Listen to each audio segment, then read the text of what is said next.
Société nationale des Québécoises et des Québécois de la région de Thetford est fière de vous présenter l'émission Appalaches en quelques mots. La TVCRA est au cœur des préoccupations des gens d'ici depuis plus de 45 ans. C'est donc un honneur pour moi de soutenir et de contribuer à l'essor de la télévision communautaire de la région des Appalaches. Bon visionnement.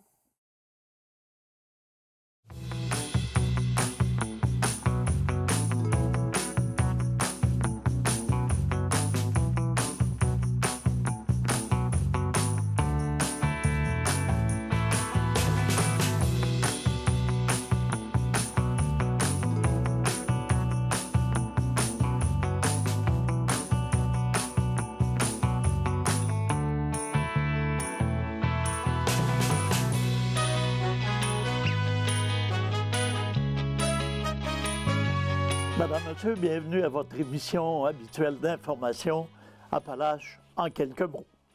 D'abord, je vous signale qu'en deuxième partie d'émission, nous aurons le plaisir d'accueillir le nouveau préfet de la MRC des Appalaches et maire de Thetford Mines, M. Marc-Alexandre Brousseau.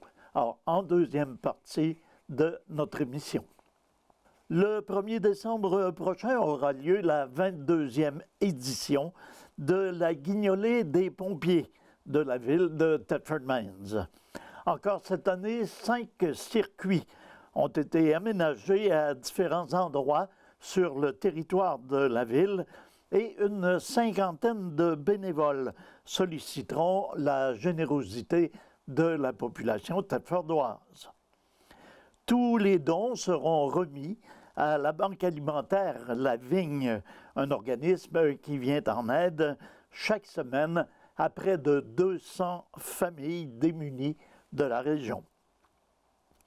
Depuis quelques années, nous avons inauguré un nouveau système de collecte en 5 circuits, de préciser M. Kyle Landry, directeur du service de la sécurité incendie de la ville de Thetford Mines. Ce dernier poursuit que la récolte a maintenant lieu dans les stationnements plutôt qu'aux feux de circulation, une formule très appréciée puisqu'elle est sécuritaire et plus accessible. En plus d'éviter de perturber la circulation, elle permet aux citoyens de mieux prévoir leur déplacement, de mentionner M. Landry.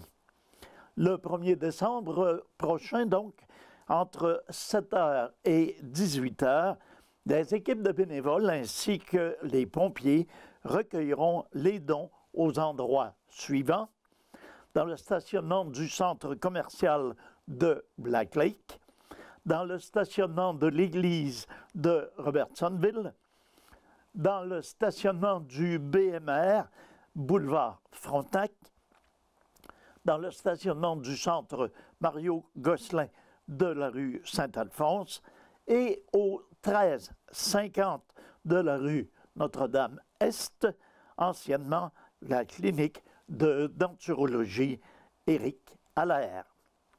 Le service de sécurité incendie recommande de privilégier les dons en argent plutôt qu'en denrées. Il est aussi possible de faire des dons en ligne à partir du site Internet de La Vigne au www.banquealimentairelavigne.com.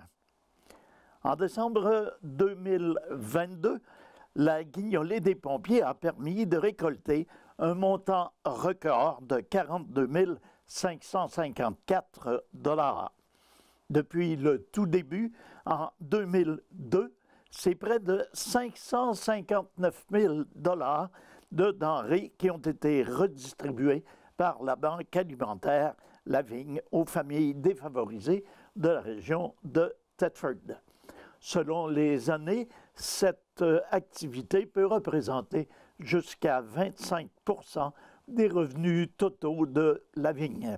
Elle permet notamment au comptoir alimentaire de procéder à l'achat de denrées alimentaires afin de compléter les dons reçus de Mission Beauce, des épiceries et des commerces locaux pour ainsi assurer la stabilité des distributions.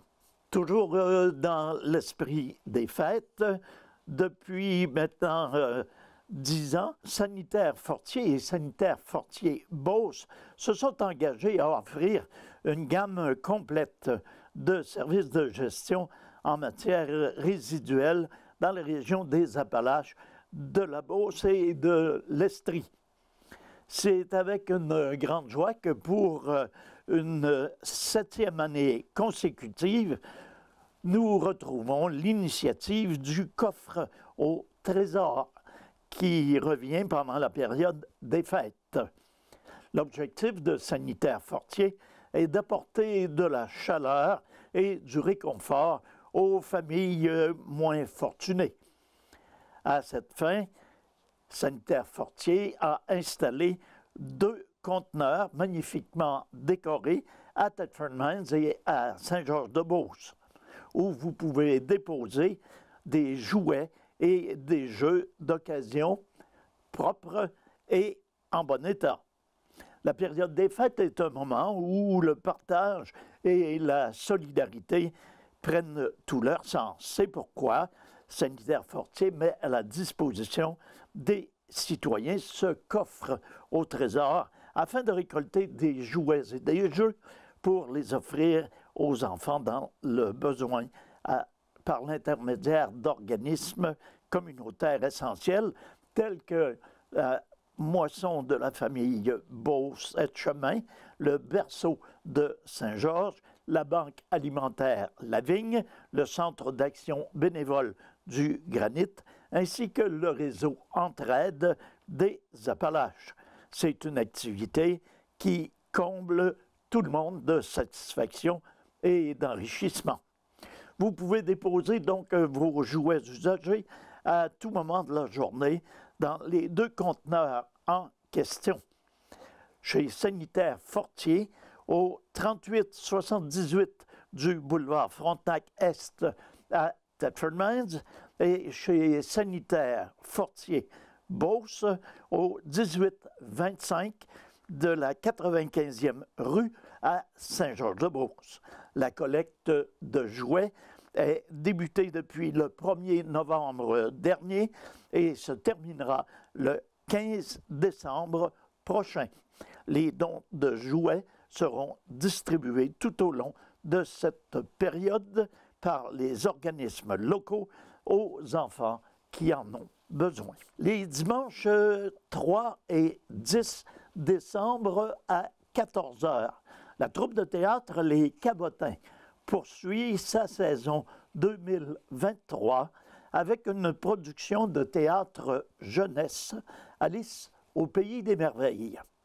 Un rendez-vous à mettre à votre agenda pour apprécier cette comédie fantastique familiale mise en scène par Vincent Cloutier.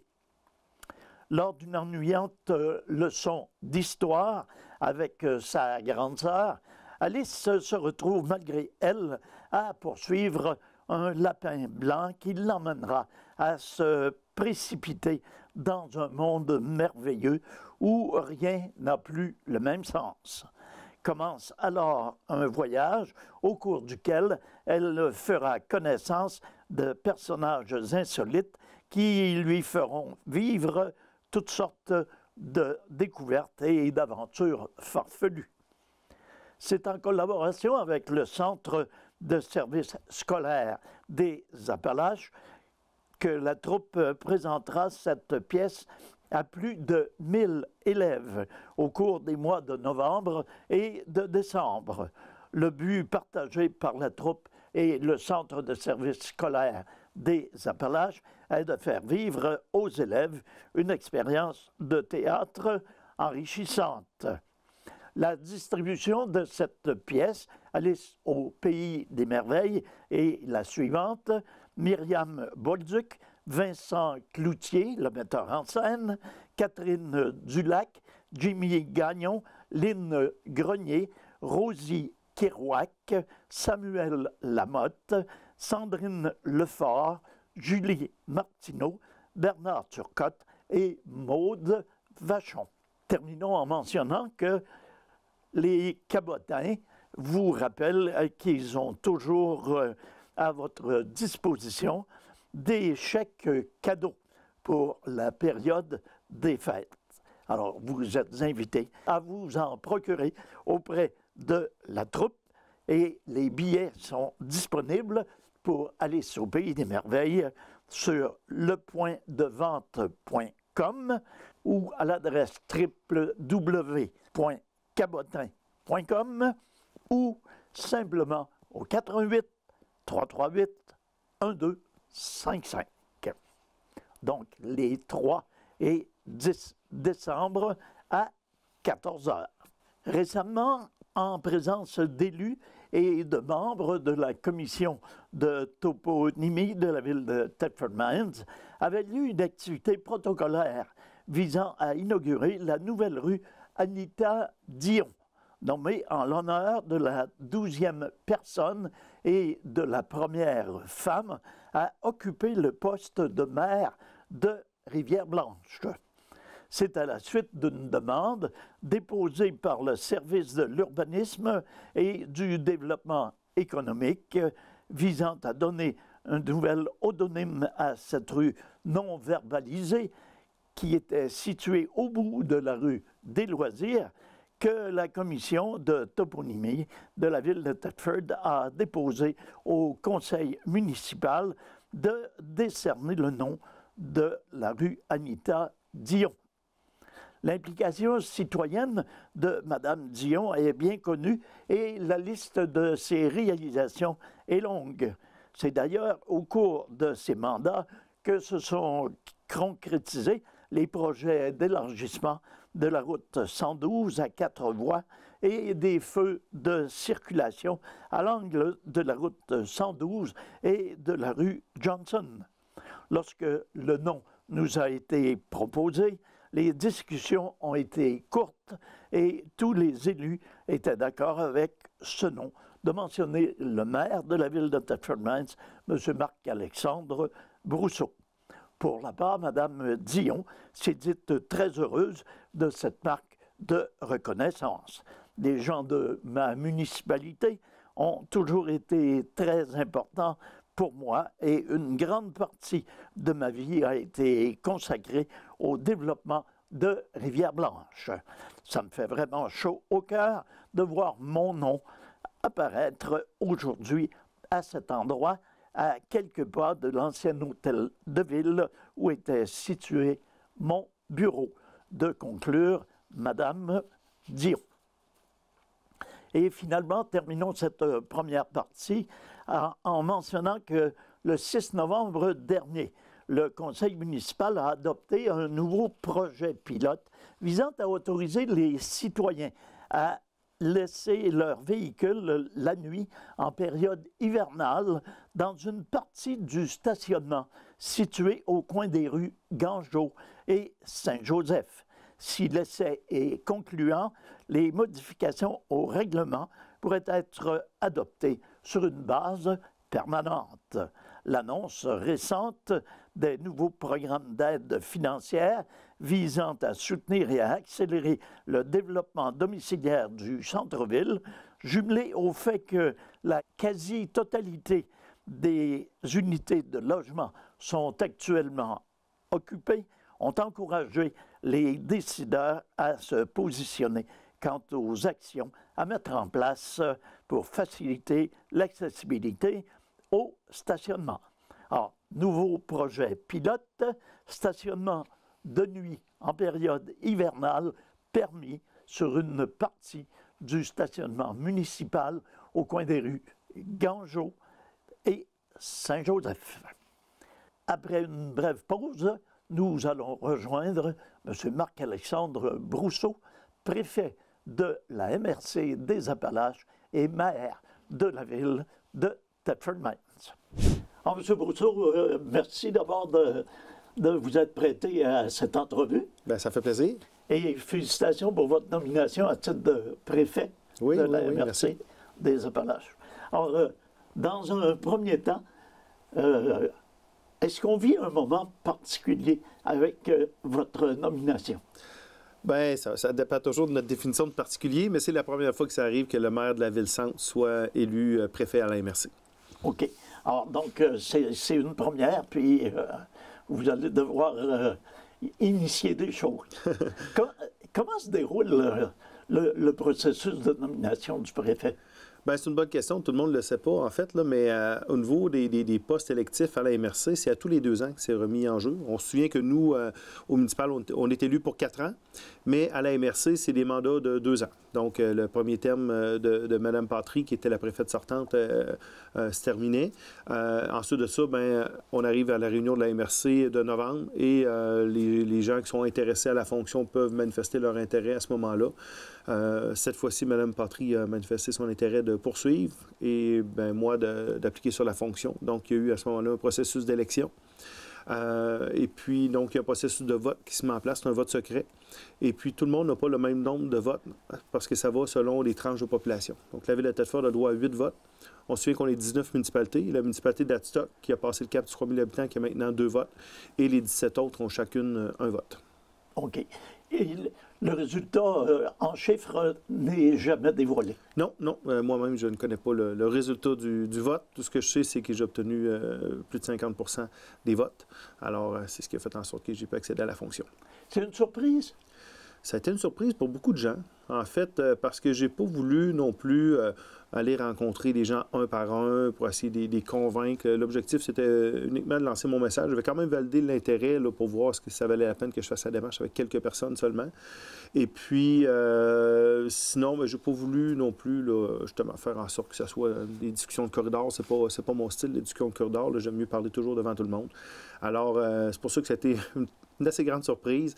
Et en fait, les gens, ben, je suis très, très, très content de la réponse des municipalités, en fait, parce que je trouve que c'est un beau geste d'ouverture de la part des 18 autres municipalités. C'est sûr qu'elles n'ont pas nécessairement voté pour moi les 18, puis c'est correct. Là, Mme Patry a fait du bon travail, puis elle pouvait quand même recevoir plusieurs votes. C'est probablement ce qui est arrivé. Je ne sais pas, connaissant pas le résultat exactement. Mais c'est ça, c'est un très, très beau geste d'ouverture. Je pense que pour la dynamique entre la Ville et les municipalités qui sont autour, entre la Ville et la MRC, je pense que c'est quelque chose qui est gagnant. Et bien, ce que j'ai proposé aussi, c'est une alternance. Donc, j'ai déjà annoncé que je ne serai pas candidat comme préfet dans 2 ans. Donc, il y a ça dans certaines MRC où est-ce qu'il y a une ville-centre, où est-ce que c'est le maire de la grande ville qui est préfet pendant 2 ans et c'est le maire d'une autre municipalité pendant 2 ans. Donc, c'est sûr que on n'est pas tenu à cette tradition-là, mais moi, c'est ce que j'ai proposé. Puis j'ai déjà annoncé que je ne serai pas candidat dans 2 ans. C'est qu'on verra dans 4 ans si les gens sont d'accord avec cette façon de faire-là. Et puis, ben, pour la suite, on verra. Une ville-centre, un milieu plus urbanisé, 18 municipalités rurales, il va y avoir un grand défi.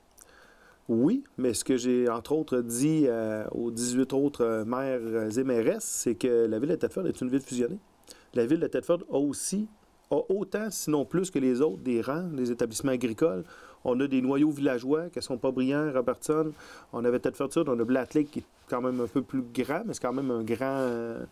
c'est une très petite ville ou un grand village, là, appelons-le comme on veut, mais les réalités des 18 autres municipalités se retrouvent aussi à l'intérieur de Thetford. C'est juste que nous, on en ajoute une différente, qui est celle d'un milieu urbain plus densifié.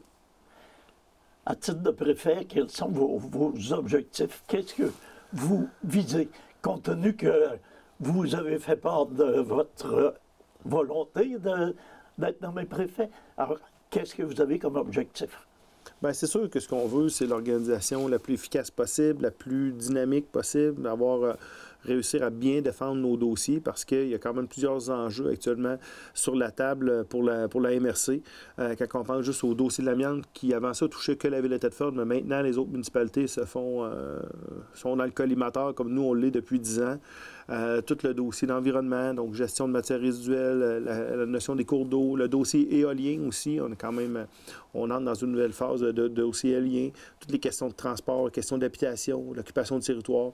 Il y a beaucoup de choses qui vont faire en sorte que mon réseau va être mis à profit pour toutes les autres municipalités parce que je suis encore très, très impliqué à l'Union des municipalités du Québec.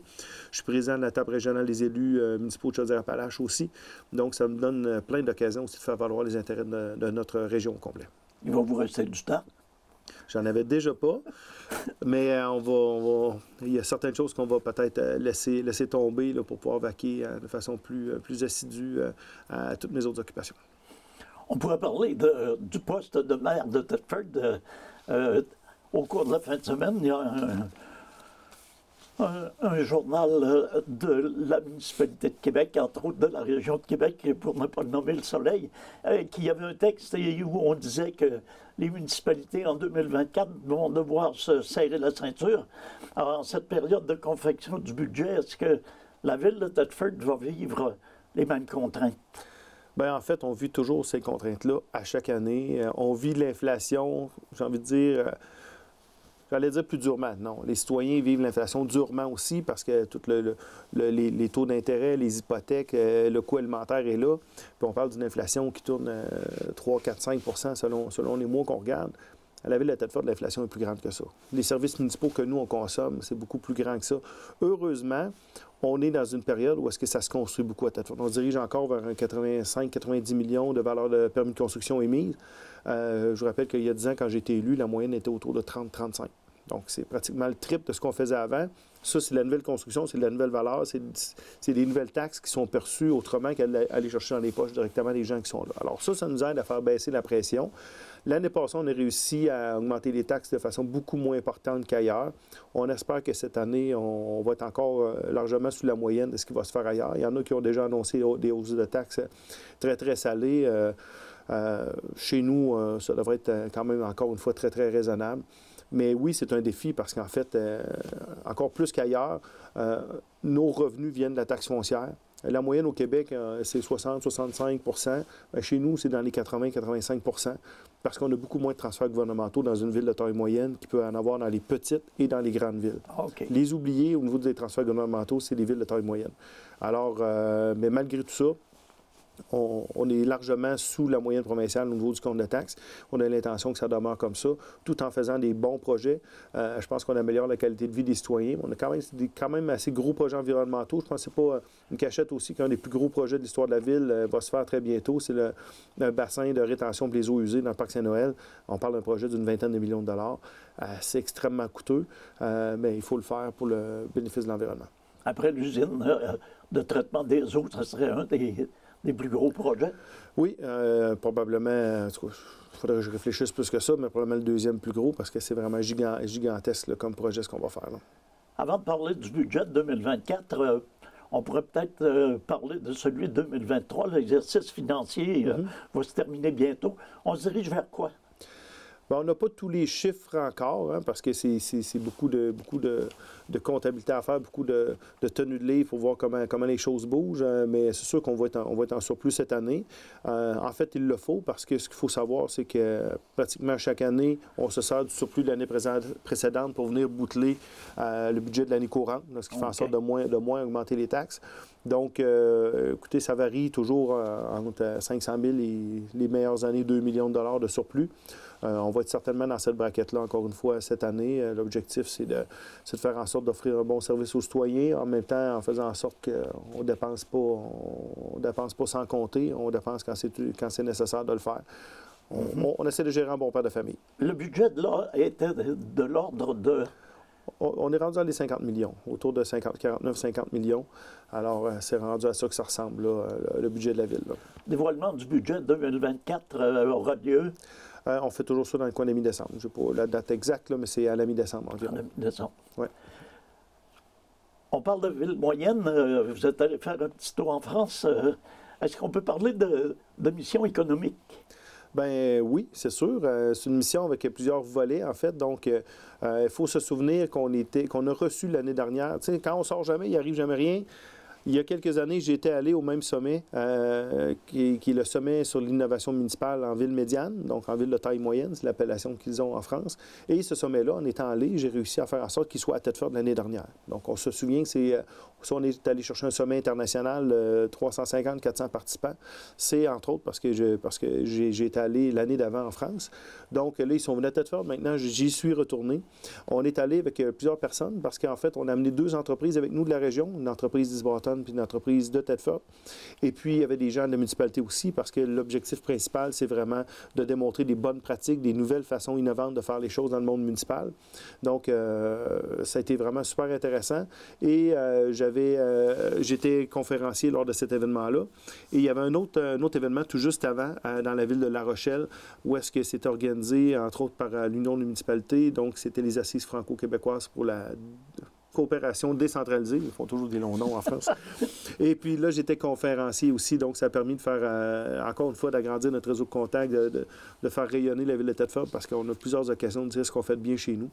Alors, et puis, on a visité des incubateurs d'entreprises. Les entreprises qui étaient avec nous sont allées aussi à Paris visiter deux autres incubateurs d'entreprises là-bas. Donc, et plusieurs contacts d'affaires. Donc, j'étais justement, il y a quelques minutes, avec un des entrepreneurs qui nous accompagne là-bas, qui me faisait état de où est-ce qu'on était rendu, puis est encore en contact avec plusieurs personnes qu'il a rencontrées là-bas. On espère toujours que ça va mener sur des contrats pour eux. Alors, mais très, très content de la mission qu'il a fait là-bas. C'est ce que j'allais vous demander. Est-ce qu'on peut s'attendre à des retombées concrètes de ces démarches-là ou de ces visites-là? Bien, c'est sûr que c'est l'objectif. Donc, on espère que l'entreprise qu'on a amenée, ça va être possible. L'autre entreprise qui est originaire d'Ibrahton a fait des bons contacts d'affaires aussi. Je n'ai pas de nouvelles récentes, en espérant que ça mène sur autre chose. Mais sinon, comme ville, déjà, d'aller voir ce qui se fait bien, ce qui se fait de bien. L'objectif, c'est de ramener des bonnes pratiques chez nous pour offrir un meilleur service aux citoyens de façon plus optimale. Ah, M. Bourseau, c'est tout le temps qu'on avait. Déjà, alors, bon, ça va vite. Oui, ça va très rapidement. Alors, on vous remercie infiniment de nous avoir prêté à cette entrevue. Puis on espère qu'on aura l'occasion de se revoir dans le temps du budget. Bien, ça va me faire plaisir. Alors, merci beaucoup. C'est Nelson Fecteau qui vous remercie d'avoir été des nôtres.